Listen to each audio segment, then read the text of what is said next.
Celebrity, that combination of allure and vulnerability, and not just to the lens of the video camera, to the eyes of fans who become predators. This could be very disturbing. This is not for children. Tonight, this one sickly song. Happy Halloween, darling. Happy Halloween on MTV. No, it's just a few weeks to go now until Halloween. Stay tuned for more Halloween fun on MTV. I have to take my wings off for this next bit.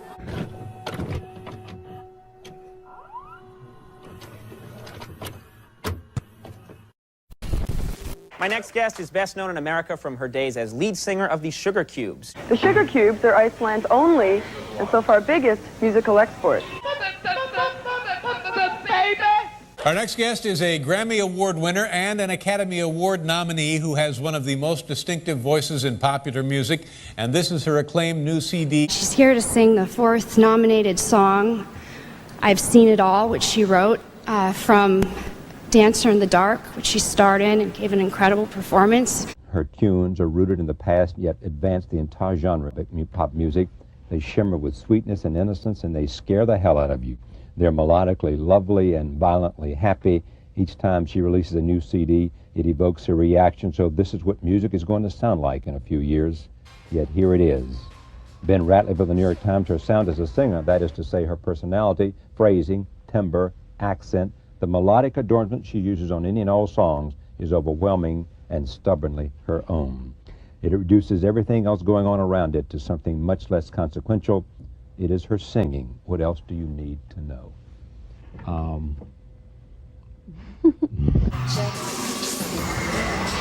Please welcome from Iceland, BJORK. You got it, ladies and gentlemen. BJORK! BJORK, yes! BJORK, yeah! Ladies and gentlemen, the phenomenal BJORK. Please welcome back BJORK.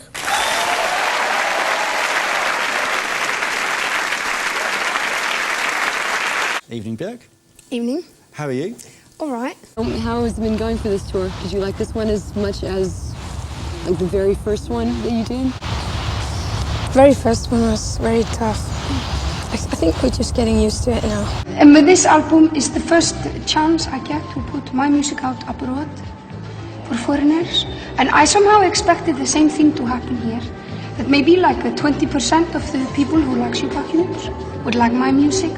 But it would be like, in Iceland it's like all the sort of people who like to collect stamps and people who do chemistry experiments in their back rooms and, you know, sort of extreme sort of thing. They would get really into the music. I expected that, but it's been a lot more than this.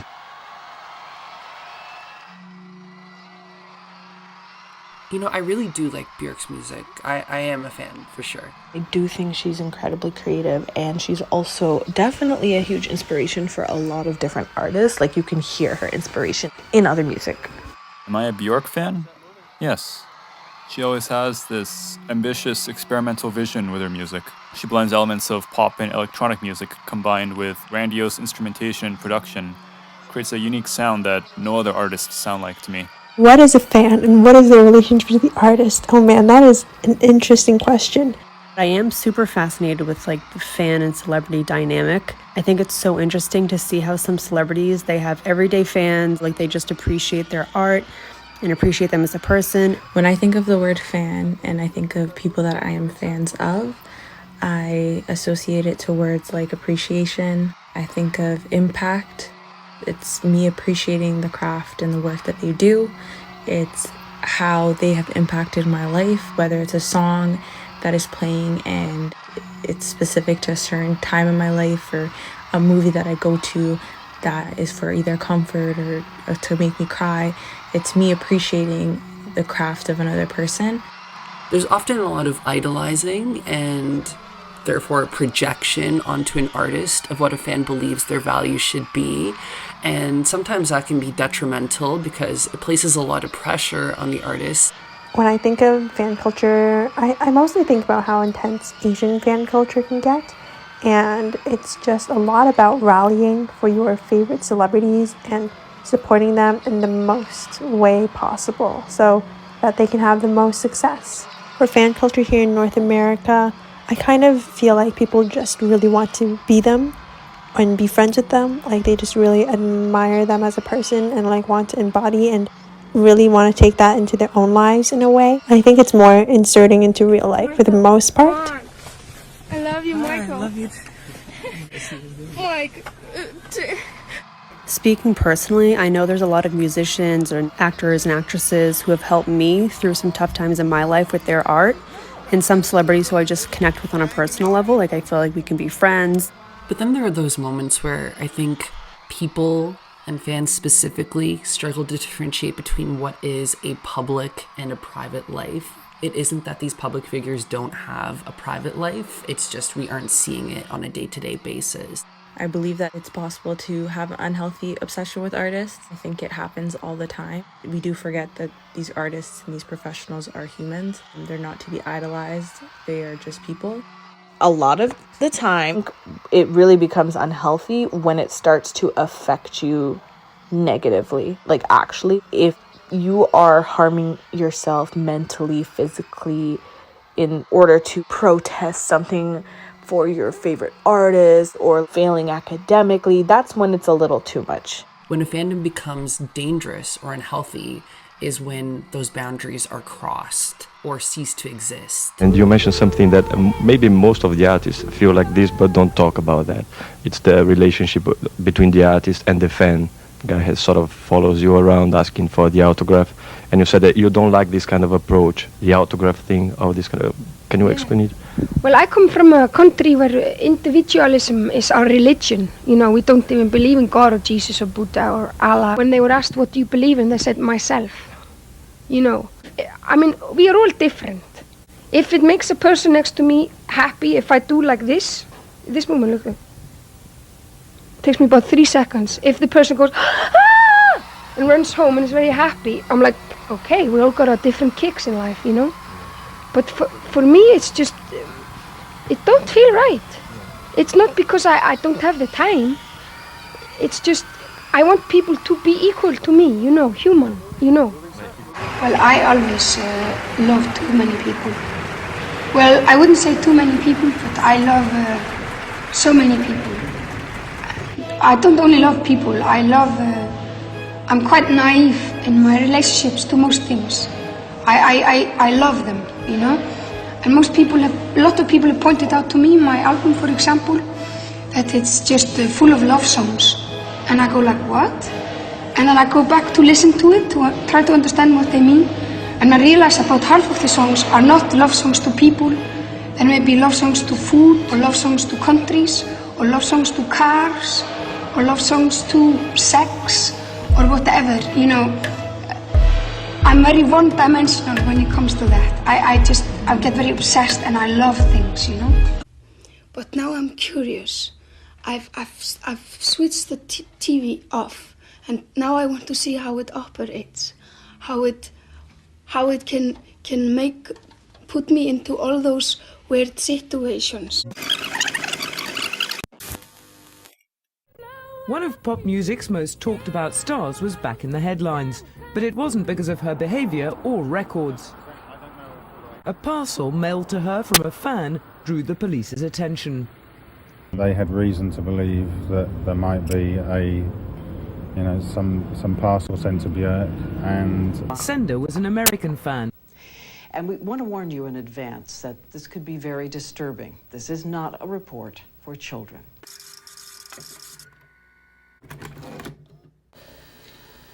My name is Ricardo Lopez. It is January 14th, 1996. Today's my birthday. I'm 21. Now, yesterday I purchased this camera. Today I purchased the tripod. And I will begin a documentation of my life, of my art, and of my plans.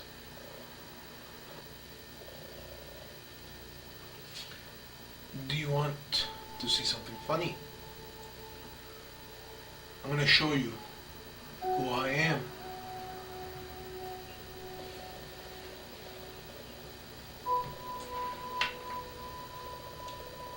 Oh. I am a monster. Oh. Oh.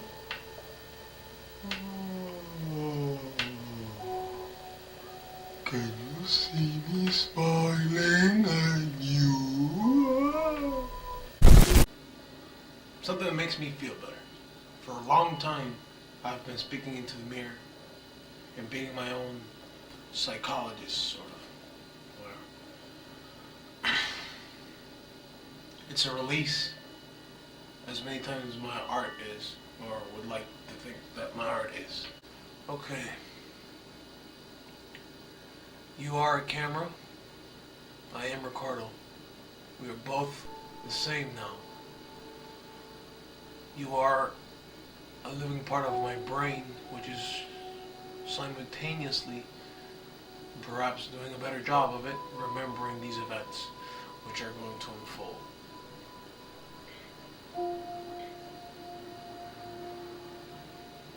I might as well begin.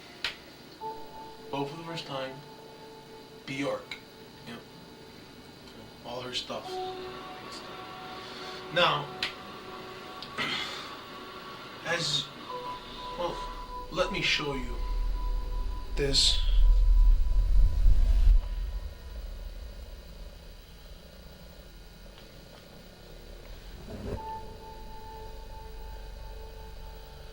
Look at this beautiful face. This cute, innocent, sweet and shy thing. Whoa.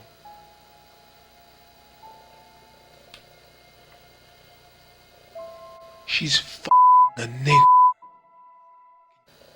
Can you believe that? Yes.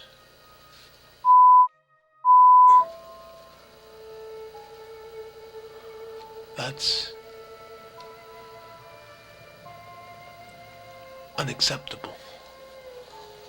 Ricardo Lopez, otherwise known as the BJORK Stalker, began like any other fan by listening to BJORK's music. He worked as an exterminator and had his own apartment, but was very isolated and had very limited interaction with the outside world. He began writing in a journal about his infatuation and eventual obsession with BJORK. Just based off of the 22 hours worth of footage that Lopez recorded, it's easy to see that he's a racist. When Lopez found out that BJORK was dating electronic musician Goldie, he became enraged. Goldie, by contrast, was articulate, well-versed in music production, and a black man in a relationship with the center of his obsession.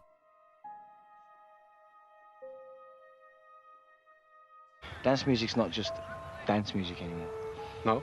No, it's for the head now. You can sit down and listen to a lot of good creative albums now, but a lot more thought about than the usual. You know, let's go out and have dance and have some fun, you know, it's good to do that.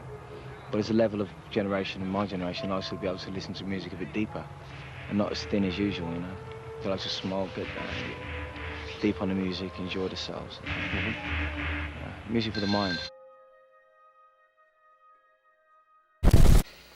He said that, you know, he talked all about her, how he liked her, and, you know, once he met her, you know, he couldn't, you know. Look, personally, maybe he's a nice guy, maybe he's not a nice guy, maybe he's an opportunist, but he's a that's it, okay? I don't give a shit about him. So be it. Whose fault is that? That's right. That's her fault. And that's completely unacceptable to me.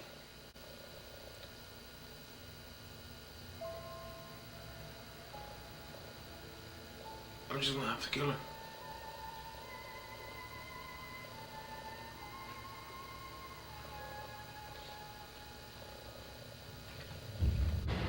It's where I keep all my goodies, my books, and all my me to this world was BJORK. Many people could say, "What the hell are you talking about, man? You know, you don't even know this girl. You don't, you know, you even met her, man. What the hell? Fucking crazy, man." What I do feel for her, okay, I know many people would say, You can't possibly love somebody you don't know. Love is something with time. Love is, you know what love is? Love is a chemical, okay? A biological substance.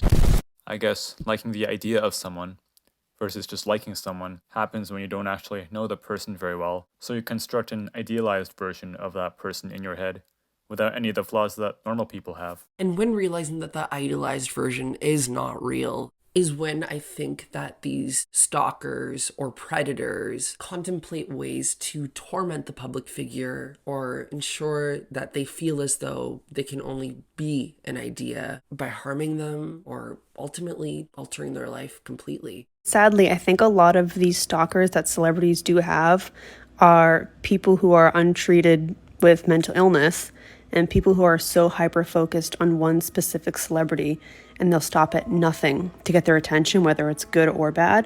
It makes sense that celebrities or public figures might have some sort of a fear or anxiety over fans because you don't know how to differentiate who might have the wrong intentions. Good evening. The death of a man who sang and played the guitar overshadows the news from Poland, Iran, and Washington tonight. Former Beatle John Lennon, who was 40, was shot and killed last night outside his luxury apartment in New York. Fans can definitely grow an attachment to a celebrity. I think fans are too attached when they're reliant and when they're inserting themselves a little too much into this space. But when they really want to have a two-sided relationship, they really picture themselves in each other's lives in that sense a little more. When they think that the celebrity is the only source of their happiness, the only source of importance in their lives. And when they forfeit a lot of their responsibilities to only be chasing the celebrity is when it kind of becomes quite unhealthy. But I know there's a point, I think, where it becomes dangerous when you stop viewing the celebrity as a human being and you start viewing them as some sort of god. And that's what I have. It's an attachment, okay? It's an attachment to her, okay? There's many, many things about her that I do not approve of, and it really turns my insides out like that in pain, okay? Many things. But still, you know, I still have that attachment to her, okay? But this thing, but that, I mean,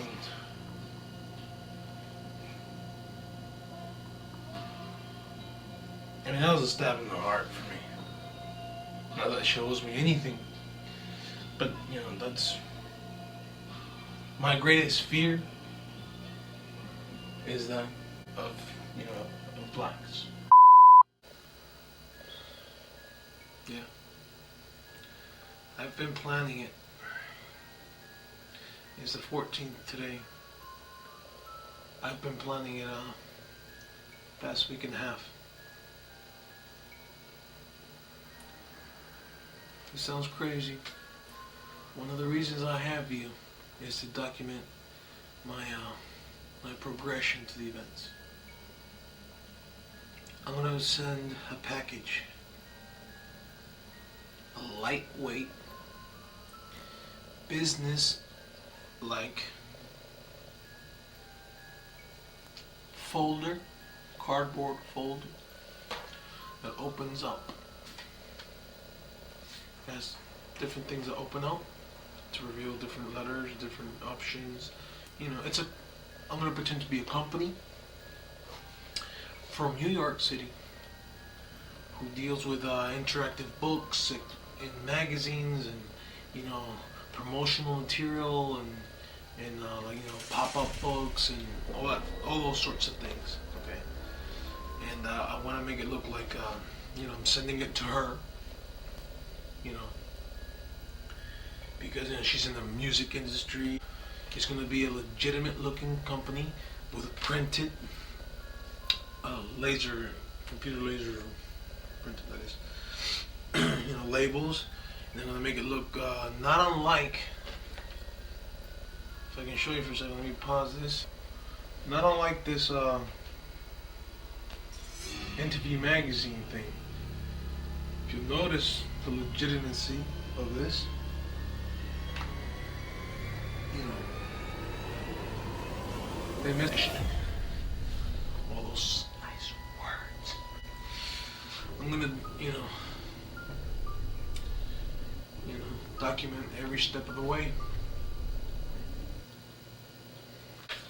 Every step of the way, it will be documented. Yes, hello, how you doing? Yes, I'm interested in purchasing some hydrochloric acid. Do you guys sell that? What's the smallest container that you have of that? Pint? And how much do they go for?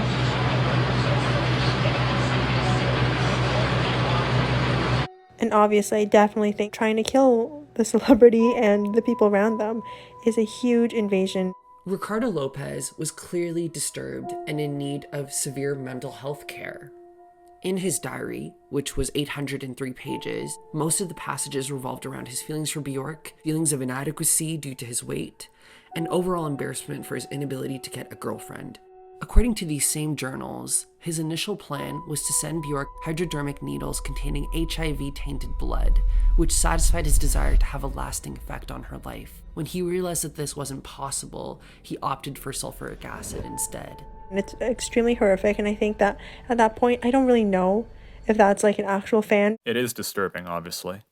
It's an unsettling reminder that if you become famous, especially if you're a woman, you might become the target of something like this, and it's completely out of your control.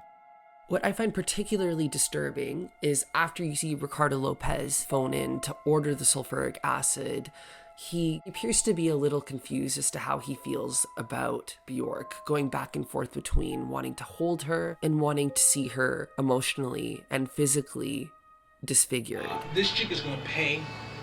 Okay, this chick is gonna pay. Not because, oh, this is my vendetta, you know, she did this to me. Look, I'm going down. Okay, when the fear of living exceeds that of dying, you go, you know, that's it. Everything's over. See, by me killing her, though, that's it. You know, I would release her from everything. I don't want to release her. I want her to stay and suffer. I want her to stay and suffer. There's no point in me destroying her life because, what? It's over. No more pain. Yeah, no more good things. Yeah, but there's no more pain. There's no more. There's nothing more. There's no more satisfaction I can get from that. But leaving her alive, maimed, all fucking destroyed emotionally. Okay, it's much more. It's much more of a sweeter revenge. You know, the French say that revenge is a dish best served cold. Yeah, the most I've ever wanted to do with her is just hold, you know, just like, I've had many fantasies of just holding her, you know, not being in a relationship with her because I'm no good for that, but just let yourself go and just, you know, her holding me, you know. Yeah, so it'll be alright, you know. You know, feeling her lungs, you know, taking the breath of life and really expelling it. What does it mean to like the idea of someone? I think, to put it simply, you like what that person can be, but you don't like who they truly are. So you like what image they play in your head, but it might not also be the same image that's playing in reality. You know what? That's exactly how I see her. The way Robert De Niro sees Jodie Foster's character, exactly how I see her. And I said, wow, man, I see her like a daughter. Because a lot has to do with her childlike looks and her childlike voice and, you know, being so spontaneous and cute and you know, I never really saw her as far as her beauty. I never really saw her as, you know, elegant and this and that. She's always been cute and smiling and, you know. The reason why I'm going to do this is because I want to do it. I want to do it. It's a joy for me to think. Just the fact of thinking about doing it is a joy. It's a rush. I've never dreamed of her. Okay, the only thing I've ever fantasized about, if anything, was just bringing her pleasure to satisfy her need. Okay, here we go. This is just a basic idea of what I want to do here. I'm going to draw her head. Well, that's too big.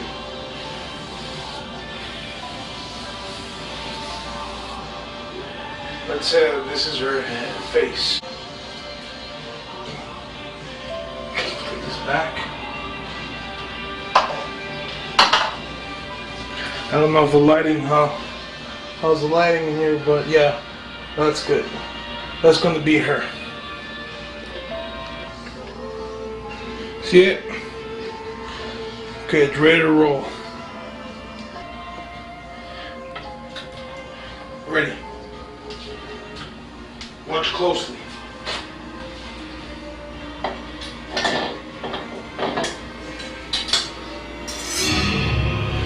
This is BJORK, and this is what happens to BJORK when she fucks with people. Only it works.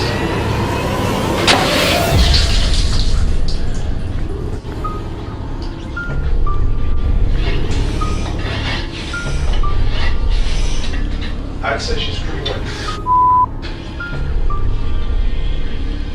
My God.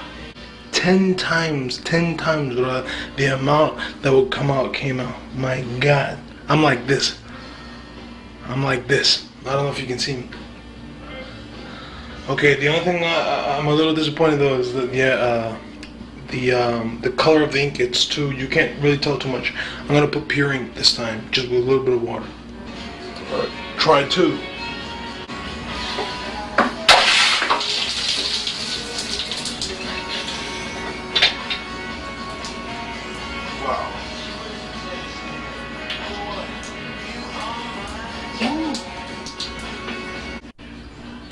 Now that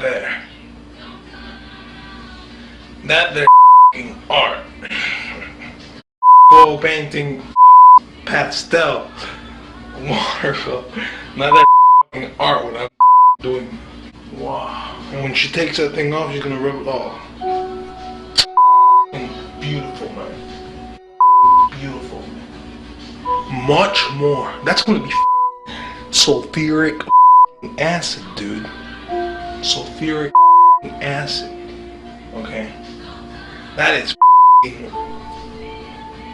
I had no idea it was gonna explode all over the place so much. Wow, that's good though. Because any people around her are gonna get fucked up too. That is beautiful. Beautiful, man. I'm in love with what I'm making. Okay, and that's just one cylinder of, just one push from this shit. That little air can pushed all the way, that produces a lot, man. So that'll be my delay right there, because it'll take probably like 1.5 seconds for the whole can to empty out. Wow, man, that's gonna be dope. I don't see how she's gonna survive off that. Right now I don't even think I need oh, this is a bomb, you know. Look at this, man. Look at this. How it just hits. Well, this is a wall.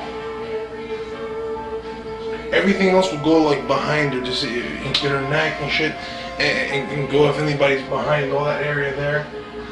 And remember, this is a wall. And all that would not ricochet as much. Let me see, would it ricochet? I don't know, this is a flat wall. But, wow. No, it'll hit and go to the sides.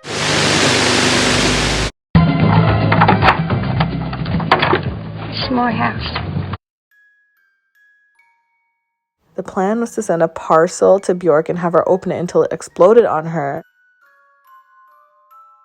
When you're that young and not fully developed, it's easy to let these obsessions completely take over your life. It's especially easy to let them take over your life when you feel like you have nothing else going on. You know, it's an escape. Oh my God. He recorded himself purchasing the acid, building the contraption, and tested how it would eject in the book once opening the package. Why? See, okay, does that of course that definitely crosses a boundary. That is a huge boundary. Does that cross a boundary? Is it horrific? Yeah, of course. No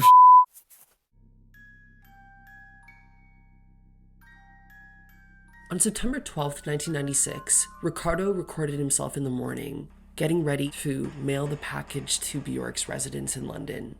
He stated that he would rather kill himself than resort to being arrested upon suspicion. Upon return to his apartment, he recorded himself shaving his head and painting his face red and green. He then looks directly at the camera and states that he is not nervous, he's not depressed, and that he's ready to go. As Bjork's song, I Remember You, plays in the background, he yells, "This is for you," takes the gun, directs it in his mouth, and shoots. His body was found 3 days later after complaints of a foul odor and blood coming out of his apartment. And finally, let us check in now with Steve Daniels of WTVJ in Miami to see what's news there. Hi, Edie. Here are some of the stories people are talking about here in South Florida today. And one of them is also in the international spotlight. It's a story about a rock singer and suicide, a story that stretches from Miami to London. The alternative rock singer known as BJORK says today in London she's distressed that a South Florida fan killed himself because of her. And the singer's spokesman had no comment about the 21-year-old suicide of Richard Lopez. He's from Hollywood, Florida.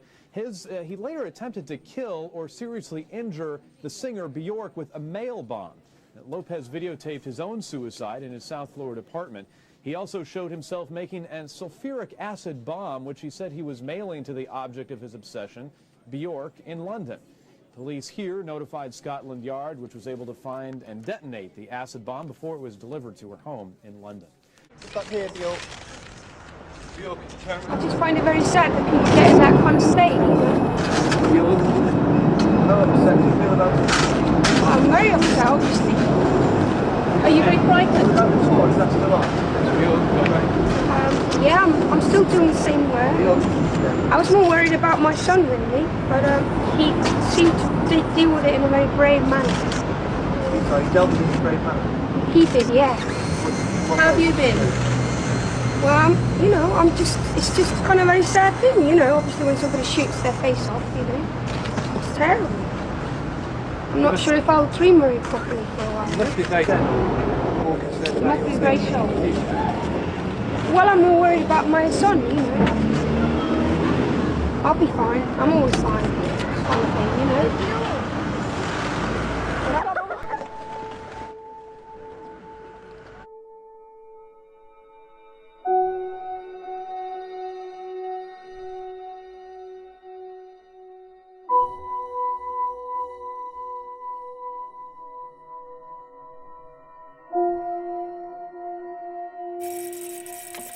Well, I gotta get ready because I'm gonna walk down to the internet, to the place in which society I can reach all the existential information that will be at my disposal.